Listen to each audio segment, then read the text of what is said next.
पूरे जग ते वसदे हुए पंजाबी प्यारिओ, अज असीं तुहाडे नाल गल करन लगे हां आगरा जट कबीला दे बारे च। आगरा सूरजवंशी जट्टां जो हज़ारां साल पुराना कबीला है। आगरा का मतलब हुंदा है खुशबुआं देण वाला ते खुशबुआं दा आगू जां अगवाई करन वाला। आगरा पुत्तर सी जंजूआ दा ते पोतरा सी खख दा। बड़ा तगड़ा जट कबीला है। इस कबीले ने हज़रत जलालुद्दीन सुरख बुखारी ते मईउद्दीन चिश्ती अजमेरी के हाथ से इस्लाम कबूल किया। ये लोग भारत में उड़ीसा, मालवा, महाराष्ट्र, काठियावाड़, गुजरात ते जमुना कंढे उत्तर प्रदेश में वसे हुए ने ते पूरे सिंध वलायत आरिया जट देश में जट या जाट सदांदे ने। ये लोग किते किते लोहारां दा भी काम करते हैं ते आगरा लोहार भी सदांदे ने ते लूण की खांड विचों लूण नूं कढण दा काम भी करते हैं। आगरा शहर इन्हां ने वसाया सी ते इन्होंने इस उस मतलब इलाके दे विच 500 साल राज भी किया सी ते दिल्ली उत्ते तूर तोमरा जट्टां दे 1000 साला राज विच भी ये भाईवाल सन ते दिल्ली शहर की असारी वेले नाल सन। ये कबीला श्रीलंका विच भी वसिया है। कोई लोकां इन्हां नूं मतलब समर राजपूत ते मुगल बना दिता है, जो असलों गलत है। अब्दुल वहीद आगरा ने तारीख़े आगरा कबीला लिखी। गुलाम रबानी आगरा शायर बड़े अच्छे। खैरपुर विच आगरा पुल है। बन्नू विच इस कबीले के नाम से आगरा किला है। हुण असीं वेखदे हां भी होर किहड़े तारीखी तस्करे अंदर आगरा जट कबीले का जिक्र मिलता है। ग्लासरी ऑफ ट्राइब्स एंड कास्ट्स अंदर आगरी या अगरी या अगरिया नूं नमक मजदूर दस्सिया है ते आगरा का मतलब लूण का भांडा उन्हां दस्सिया है ते इंज दीयां होर ऊट पटांग गल्लां कीतियां ने। हुण असीं आगरा जट कबीले का वो कुर्सीनामा साझा करते हैं जो मीरपुर मथेला सिंध तो साडे मित्र प्यारे आर्या डॉक्टर लाल बख्श नायक मल्ली जट ने साडे नाल साझा किया। उस कुर्सीनामे मुताबक हज़रत आदम अलैहिस्सलाम जिन्होंने हिंदी शिव शंकर या महादेव आख्या गया तो चोखा अगेरे जाके ना आउंदा हज़रत नूह अलैहिस्सलाम दा, जिन्होंने हिंदी च मन्नू दूसरा मन्नू आख्या गया ते उन्हां दी 270 गज कबड़ मंडा गुजरात काठियावाड़ च ते उस जुए उन्होंने मन्नू महाराष्ट्र यानी वड्डे बेड़े वाला मन्नू आख्या जाता है। उन्होंने दो सुआणियां जो 7 पुत्र होए। उन्होंने पहली बीवी का नाम सनहा सी, उहदे जो 3 पुत्र साम हाम ते याफस होए। उन्होंने दूजी बीवी का नाम वायला सी, उहदी कुखों 4 पुत्र कनान यरन हर ते अजम होए। ये मगरले जिहड़े 5 माँ पुत्र सन ये हज़रत नूह अलैहिस्सलाम दे बेअदब होण पारों तूफाने नूह दे वेले उन्हां दे बेड़े च ना बैठे ते डुब के बेनिशान हो गए। मुड़ के उन्होंने पहले 3 पुत्रां की औलाद जी अगे वधी। साम की जी औलाद सी वो सामी नस्ल सदाई तो एशिया के वस गई। हाम की औलाद अफ्रीका च जा वसी तो याफस की आबाद जी औलाद सी तुर्की चीन तो यूरोप के जा वसी। साम के पुत्र होए अरफका सिंह जिन्होंने सिंध भी कहा गया, ईश्वर जिन्होंने हिंद कहा गया, आराम जिहदे नां तो आर्मीनिया का इलाका पिया, असवर जिहदे नां तो फारस का इलाका पिया, लूत जिहदे नां तो रोम आबाद होया, बलकान जिहदे 2 पुत्र खरासान ते शाम सन, समान कनान जिहदा दूजा नां किकानवी है, लावर ईलाम जिन्हों अरबां ने गिलाम आख्या ते अगले पुत्र का नाम मूरज सी। अगों इन्हां विचों जिहड़ा अरफा सिंध सी ना उहदे पुत्र होए ने सखर, पखर, ठट्ठा, होल, हरमेश, अमर। अमर दी नस्लों सिकंदर जुल कुरनैन होए ने जिन्हां दा कुरान च जिक्र है। अगला पुत्र सी डागर, गैर आरिया नस्ल दसी जाती है। अगला जलूदर, अगला जाशर। जाशर जिहड़ा ना इहदा दूजा नाम लौजर भी सी। इहदी नस्लों समूद बादशाह है जिहदा कुरान पाक च जिक्र है ते सम्मा जट्टां दा जिहड़ा खानदान है वह भी इसे जाशर की औलाद है। अगला पुत्र सी गुजरात जिहदे 3 पुत्र जोध, बीका ते जैसल होए ने जिन्हां जोधपुर, बीकानेर ते जैसलमेर वसाया। अगला पुत्र गारा सी जिहदे नां तो हड़प्पा शहर पिया। अगला टैक्सला, अगला हंड जिहदे नां तो स्वाबी का शहर। अगला आसाम जिहदे अगला तामली जिहदे नां तो तमिलनाडु वाली कौम जिहड़ी है तामिल कौम। अगला मूला जिहदे नां तो मुल्तान, मूलस्तान या कशेपुरा आबाद होया। अगले पुत्र का नाम मिजोराम सी। अगले का नाम मकरान सी जिन्हों मकान भी कहा गया। अगला करमान सी जिहड़ा ईरान का सूबा है, उत्थे इहदी सारी नस्ल वसदी है। अगला हनवादर सी जिहदे नां जिन्हों ग्वादर भी आखते ने। अगला कीकान सी जिहदे नां तो कलाद का इलाका वसिया। अगला खुजदार ते अगला सीस भी जिहड़ा ईरान का सूबा है, सीस्तान। अगों मूला के पुत्र होए आस्टुबर, सरवाई ते इरम ਤੇ ਅੱਗੋਂ ਇਰਮ ਦਾ ਪੁੱਤਰ ਹੋਇਆ ਊਜ਼ ਦਾ ਪੁੱਤਰ ਹੋਇਆ ਸਾਗਤ ਦਾ ਵੀ ਦੂਜਾ ਨਾਂ ਇਰਮ ਸੀ। ਤੇ ਅੱਗੋਂ ਸਾਗਤ ਦਾ ਪੁੱਤਰ ਹੋਇਆ ਆਦ, ਇਹਦਾ ਦੂਜਾ ਨਾਂ ਮੋਹਨ ਵੀ ਸੀ, ਜਿਹੜਾ ਮੋਹਨ ਕੋਟ ਜਾਂ ਰੇਨੀ ਕੋਟ ਜਾਂ ਮੋਹਨ ਜੋ ਦੜੋ ਹੈ, ਇਹ ਇਸੇ ਆਦ ਦੇ ਨਾਂ ਤੋਂ ਵਸਰੇ ਸਨ। ਤੇ ਅੱਗੋਂ ਇਹਦੇ ਆਦ ਦੇ ਪੁੱਤਰ ਹੋਏ ਨੇ ਜਲੂਦ ਤੇ ਸਹਰੇਬ ਦੀ ਨਸਲੋਂ ਨਮਰੂਦ ਬਾਦਸ਼ਾਹ ਹੈ। ਪੱਤਨ, ਕਾਹੂ, ਜੁਕਰ, ਡੀਜੀ, ਅਰੋੜ, ਦੁਹਾਗਾ, ਰੋੜਕਾ, ਟੈਕਸਲਾ, ਹਰੀਪੋਪੀਆ, ਤਲੂੰਜਾ, ਡਾਗਾ, ਸ਼ਦਾਦ, ਸ਼ਦੀਦ, ਬਾਲਾ ਜਿਹੜੇ ਬਾਲਾਕੋਟ ਕਿਲੇ ਨੇ, ਮੇਹਰਗੜ੍ਹ ਦਾ ਕਿਲਾ ਬਲੋਚਿਸਤਾਨ, ਤੇ ਸੁਹਾਗਾ, ਇਹ ਸਾਰੇ ਜਿਹੜੇ ਨੇ ਨਾ ਇਹ ਮੂਲਾ ਦੇ ਪੁੱਤਰ ਸਨ।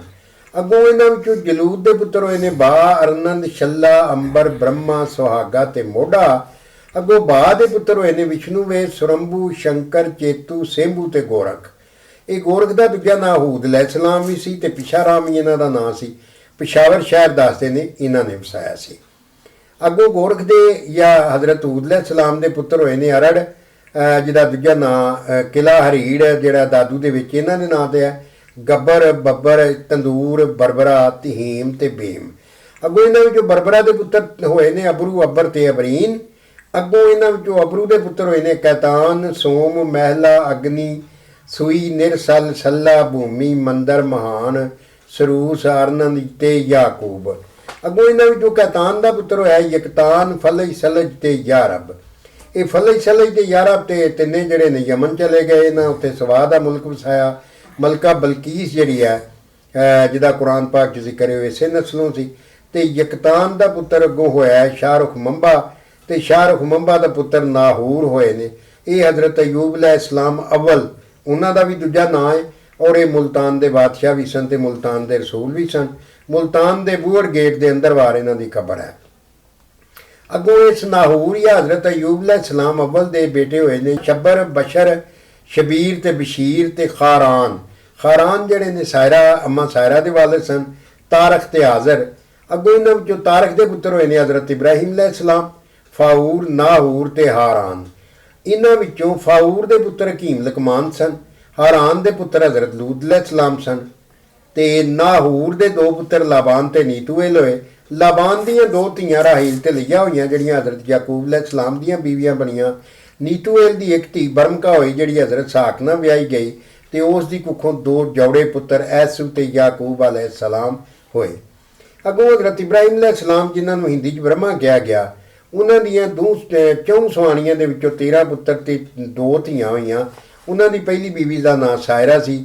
ਉਹਨਾਂ ਦੇ ਘਰ ਹਜ਼ਰਤ ਸਾਕ ਅਲੈਹਿਸਲਾਮ ਹੋਏ, ਜਿਨ੍ਹਾਂ ਨੂੰ ਹਿੰਦੀ ਚੰਗਰ ਸੀ ਭਗਵਾਨ ਆਖਿਆ ਗਿਆ।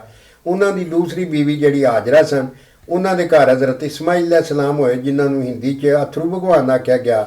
ਉਹਨਾਂ ਦੀ ਤੀਸਰੀ ਬੀਵੀ ਜਿਹੜੀ ਸੀ ਕਤੂਰਾ, ਉਹਦੇ ਘਰ 6 ਪੁੱਤਰ ਤੇ ਇੱਕ ਧੀ ਲਾਲੀ ਬਾਈ ਹੋਈ। ਤੇ ਉਹਨਾਂ ਦੀ ਚੌਥੀ ਬੀਵੀ ਹਾਜੀਆਂ ਦੇ ਘਰ 5 ਪੁੱਤਰ ਤੇ ਇੱਕ ਧੀ ਲਬੂਦਾ ਬਾਈ ਹੋਈ।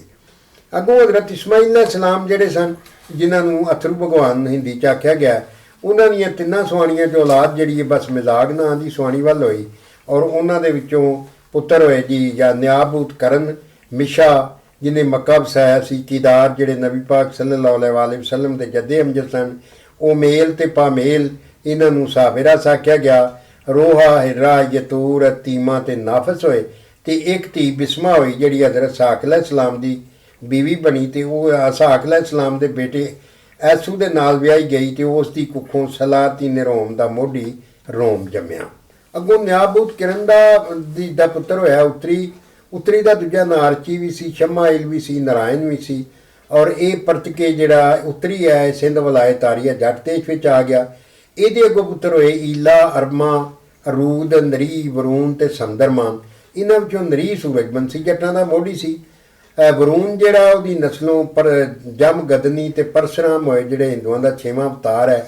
ਤੇ ਸੰਦਰਮਾਨ ਦੀ ਨਸਲੋਂ ਚੰਦਰਮਾਨ ਹੋਇਆ, ਜਿਹੜਾ ਚੰਦਰਬੰਸੀ ਖਾਨਦਾਨ, ਜਿਹੜਾ ਭੱਟੀਆਂ ਦਾ ਜੱਟਾਂ ਦਾ ਖਾਨਦਾਨ ਹੈ, ਉਹਦੀ ਨਸਲ ਇੱਥੋਂ ਟੁਰੀ। ਅੱਗੋਂ ਨਰੀ ਦਾ ਪੁੱਤਰ ਸੂਰਜ ਹੋਇਆ, ਸੂਰਜ ਦਾ ਕਸ਼ੇਪ ਹੋਇਆ, ਕਸ਼ੇਪ ਦਾ ਪੁੱਤਰ ਕਿਰਨ ਹੋਇਆ, ਕਿਰਨ ਦਾ ਪੁੱਤਰ ਫਿਰ ਕਸ਼ੇਪ ਸੀ, ਕਸ਼ੇਪ ਦਾ ਪੁੱਤਰ ਦਿਓਲ ਸੀ, ਦਿਓਲ ਦਾ ਪੁੱਤਰ ਮੰਨੂ ਸੀ। ਇੱਥੋਂ ਰਾਮਚੰਦਰ ਦੀ ਦਿਓਲ ਦੇ 2 ਪੁੱਤਰ ਸਨ, ਮੰਨੂ ਤੇ ਵੱਛਾ। ਮੰਨੂ ਦੀ ਨਸਲੋਂ ਰਾਮਚੰਦਰ ਜੀ ਦਾ ਖਾਨਦਾਨ ਹੋਇਆ, ਤੇ ਵੱਛਾ ਜਿਹੜਾ ਪਹਿਲਾ ਸੂਰਜਬੰਸੀ ਜੱਟ ਮਹਾਰਾਜਾ ਸੀ। ਵੱਛੇ ਦਾ ਪੁੱਤਰ ਕਛਵਾ ਹੋਇਆ, ਇਹ ਪਹਿਲਾ ਸੂਰਜਬੰਸੀ ਅਵਤਾਰ ਸੀ। ਤੇ ਕਛਵੇ ਦਾ ਪੁੱਤਰ ਬੁੱਧਪਾਲ, ਤੇ ਬੁੱਧਪਾਲ ਦਾ ਸ਼ਸ਼ਪਾਲ, ਸ਼ਸ਼ਪਾਲ ਦਾ ਹਮਸਾ ਚਾਲਕ, ਹਮਸਾ ਚਾਲਕ ਦਾ ਪੁੱਤਰ ਆਦੂ ਚਾਲਕ, ਆਦੂ ਚਾਲਕ ਦਾ ਪੁੱਤਰ ਨਿਰਮਲ ਚਾਲਕ, ਨਿਰਮਲ ਚਾਲਕ ਦਾ ਨਿਰਾਸ਼ਨਸ ਚਾਲਕ, ਨਿਰਾਸ਼ਨਸ ਚਾਲਕ ਦਾ ਮਹਿੰਦਰ ਚਾਲਕ, ਮਹਿੰਦਰ ਚਾਲਕ ਦਾ ਮਾਸ ਚਾਲਕ, ਮਾਸ ਚਾਲਕ ਦਾ ਮਾਲਕੂ ਚਾਲਕ, ਮਾਲਕੂ ਚਾਲਕ ਦਾ ਪੁੱਤਰ ਸੂਰਜ ਚਾਲਕ, ਸੂਰਜ ਚਾਲਕ ਦਾ ਪੁੱਤਰ ਲੀਲਾ ਚਾਲਕ, ਲੀਲਾ ਚਾਲਕ ਦਾ ਪੁੱਤਰ ਅੰਮ੍ਰਿਤ ਚਾਲਕ, ਅੰਮ੍ਰਿਤ ਚਾਲਕ ਦਾ ਪੁੱਤਰ ਗਿਆਨ ਚਾਲਕ, ਗਿਆਨ ਚਾਲਕ ਦਾ ਪੁੱਤਰ ਅਮਰਮਲ, ਅਮਰਮਲ ਦਾ ਪੁੱਤਰ ਗੁਲਾਬ ਚਾਲਕ, ਗੁਲਾਬ ਚਾਲਕ ਦਾ ਪੁੱਤਰ ਹਸ਼ਮਤ ਚਾਲਕ, ਹਸ਼ਮਤ ਚਾਲਕ ਦਾ ਪੁੱਤਰ ਬੂਰਾ ਚਾਲਕ, ਬੂਰਾ ਚਾਲਕ ਦਾ ਪੁੱਤਰ ਜ਼ਬਰਮਲ, ਜ਼ਬਰਮਲ ਦਾ ਪੁੱਤਰ ਹਮਸਾ ਰਾਜ, ਹਮਸਾ ਰਾਜ ਦਾ ਪੁੱਤਰ ਭੋਜ ਰਾਜ ਤੇ ਭੋਜ ਰਾਜ ਦਾ ਪੁੱਤਰ ਸੂਰਜਮੁਖੀ ਰਾਜ, ਸੂਰਜਮੁਖੀ ਰਾਜ ਦਾ ਪੁੱਤਰ ਕਿਰਨ ਰਾਜ, ਕਿਰਨ ਰਾਜ ਦਾ ਪੁੱਤਰ ਚੰਦਰ ਸਿੰਘ ਰਾਜ ਤੇ ਚੰਦਰ ਸਿੰਘ ਰਾਜ ਦਾ ਪੁੱਤਰ ਗਵਾ ਸਿੰਘ ਸੀਨ, ਗਵਾ ਸਿੰਘ ਸੀਨ ਦਾ ਪੁੱਤਰ ਬਾਲਦਾ ਸੀਨ, ਬਾਲਦਾ ਸੀਨ ਦਾ ਪੁੱਤਰ ਦੂਦੇਸ਼ੀ ਰਾਜ, ਦੂਦੇਸ਼ੀ ਰਾਜ ਦਾ ਪੁੱਤਰ ਹਮਸਾ ਸੀਨ ਤੇ ਹਮਸਾ ਸੀਨ ਦਾ ਪੁੱਤਰ ਮੂਲ ਰਾਜ, ਮੂਲ ਰਾਜ ਦਾ ਪੁੱਤਰ ਚਾਲਕ ਰਾਜ ਹੋਇਆ, ਚਾਲਕ ਰਾਜ ਹੋਇਆ, ਚਾਲਕ ਰਾਜ ਦਾ ਪੁੱਤਰ ਸੋਤਰਕ ਰਾਜ। ਇਹ ਉਹ ਅਜ਼ੀਮ ਜੱਟ ਸੀ ਜਿਹਨੇ ਟੈਕਸਲੇ ਦੇ ਲਾਗੇ ਸਰਕਪ ਯੂਨੀਵਰਸਿਟੀ ਬਣਾਈ। ਇਹਦਾ ਨਾਂ ਸੋਤਰਕ ਵੀ ਸੀ, ਸ਼ਸਤਰਕ ਵੀ ਸੀ, ਸਰਕਪ ਵੀ ਸੀ, ਵੇਲੀਆ ਵੀ ਸੀ, ਔਰ ਇਹ 8000 ਸਾਲ ਪਹਿਲਾਂ ਇਹਨੇ ਯੂਨੀਵਰਸਿਟੀ ਬਣਾਈ ਸੀ, ਜਦੋਂ ਸ਼ਾਇਦ ਦੁਨੀਆ 'ਚ ਕਿਤੇ ਕੋਈ ਹੋਰ ਯੂਨੀਵਰਸਿਟੀ ਨਹੀਂ ਹੋਏਗੀ।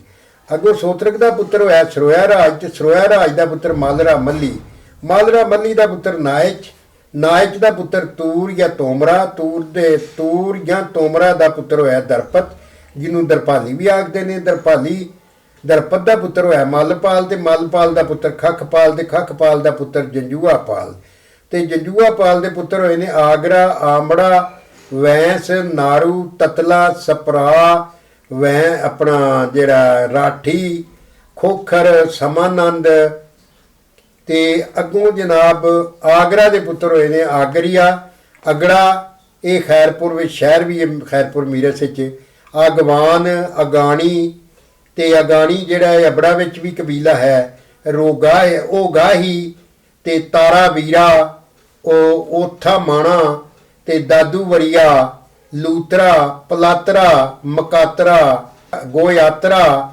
ਅਗੋਤਰਾ, ਬੇਥੋ ਮੋਣਾ, ਬੱਬਰੀਆ, ਬੰਬੀਰੀਆ ਤੇ ਅੱਡਮੋਤਰ। ਇਹ ਪਿਆਰਿਓ ਆਗਰਾ ਜੱਟ ਕਬੀਲੇ ਦਾ ਹਵਾਲ ਸੀ ਜਿਹੜਾ ਤੁਹਾਡੇ ਨਾਲ ਸਾਂਝਾ ਕੀਤਾ।